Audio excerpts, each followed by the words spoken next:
All right, guys, welcome to our first edition of Exploring East. This edition and a few more that are coming will be focusing on East Conference, what that will look like and feel like for some of these kids that have never been before.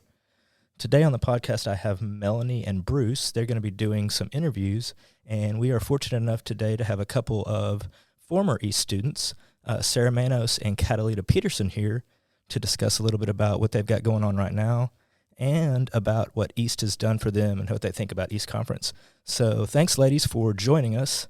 I know you're both busy in college right now, and we appreciate your time. Would you guys mind sharing just a little bit about what you have going on currently?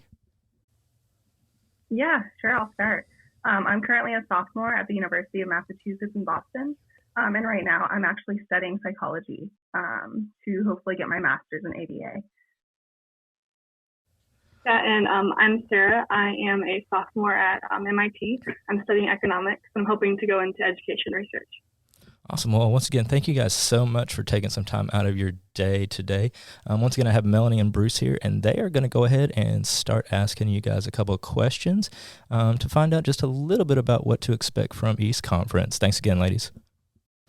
How many times have you been to East Conference?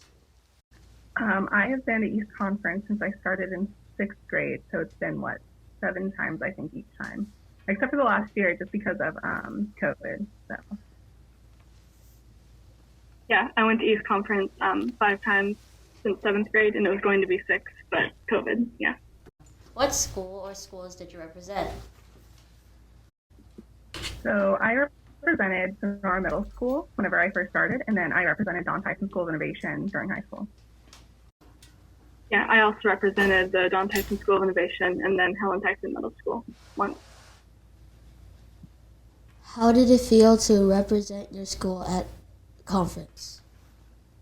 Yeah, it was very exciting because, not very many students get to go. So you're really the face of your school. So you're getting to present not just the projects you may have worked on, but other people's projects. So it's very enthralling to get a chance to not only talk to other people, but to also be able to showcase your school as yourself.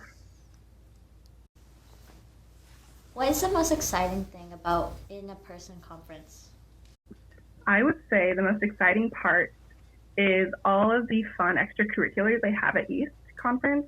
So you get to go and see other people's booths, and you get to talk to other students and teachers of all ages.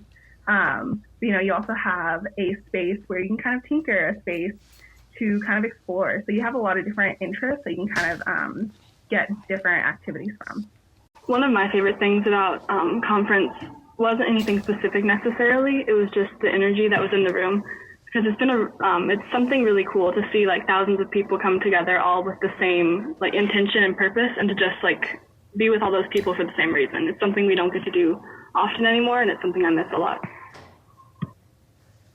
What is your best memory from East Conference? My best memory, I would say, I think it was actually the Tinker Space or Fusion. Now, I don't know if they're doing that anymore in person, but that was the space where you got to dance and you got to do different STEM activities. So you kind of got to let loose on your second day of conference before all the big competitions began. One of my favorite things was just spending time with the team outside of the official events.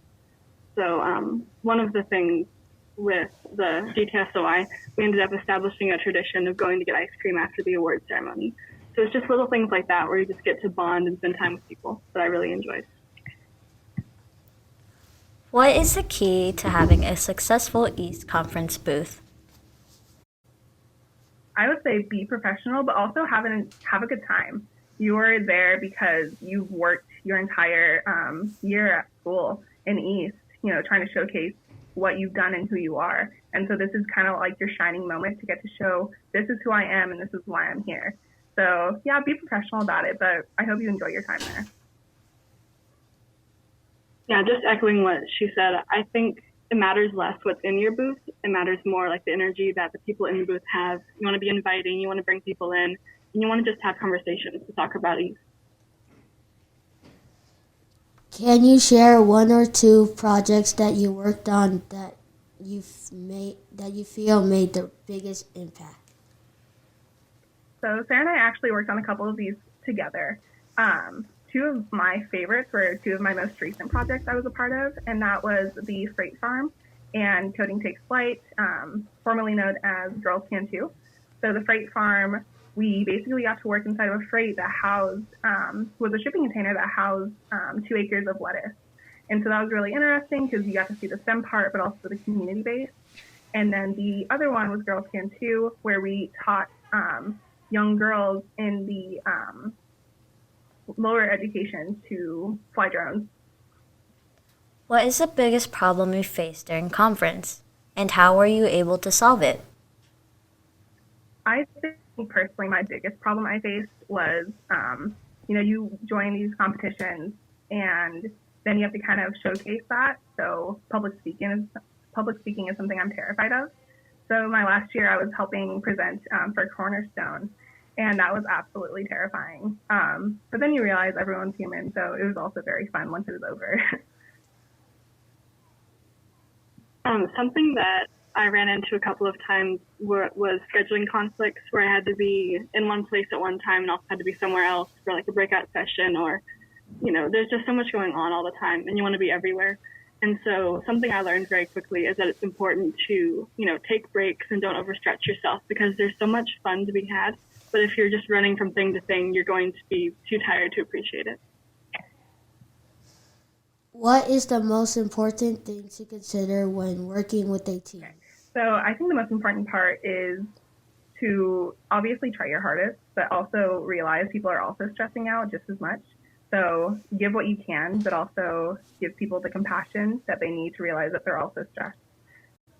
I think something that's important is to communicate, obviously, but something I learned from the Don Tyson School of Innovation, whenever we had team members from 7th grade all the way through 12th grade, is that experience doesn't always mean that someone's opinion should be valued more, because, hard experience and new ideas are equally valuable, I think, when working with a team. What is the best food to eat during conference? So I think my favorite restaurant, this wasn't actually during conference, this was further downtown in Hot Springs, is this little Italian eatery that we go to on one of our days during conference as a school during DTSOI. So it's a little small hole in the wall, but it's probably the best food you'll get out there. I also love the Italian restaurant, but I also think in conference they have a concession stand. And something that I found myself getting a lot was the soft pretzels and cheese. It's so simple, but it's really, really good. How has being in East impacted your education experience? Yeah, so East has kind of allowed me to explore things I never knew I could even be interested in. So whether that be agriculture or coding, community basis. So there's been a lot of opportunities that I didn't even know I was interested in until I was in East. A lot of what and who I am today is because of East. I think East has helped me kind of adopt a new mindset, because in East you're asking questions about why are things the way that they are and what can you do to solve that. And honestly, I've taken that to my educational experience, but also I feel like it's just changed how I approach the world, because things don't have to be necessarily the way that they are. And there's no reason that me or you or anyone else can't be the person who changes that. Thank you so much for talking with us today. It is great to hear about what to expect from people with so much experience. Yeah, thank you so much for having us. Yeah, thank you guys.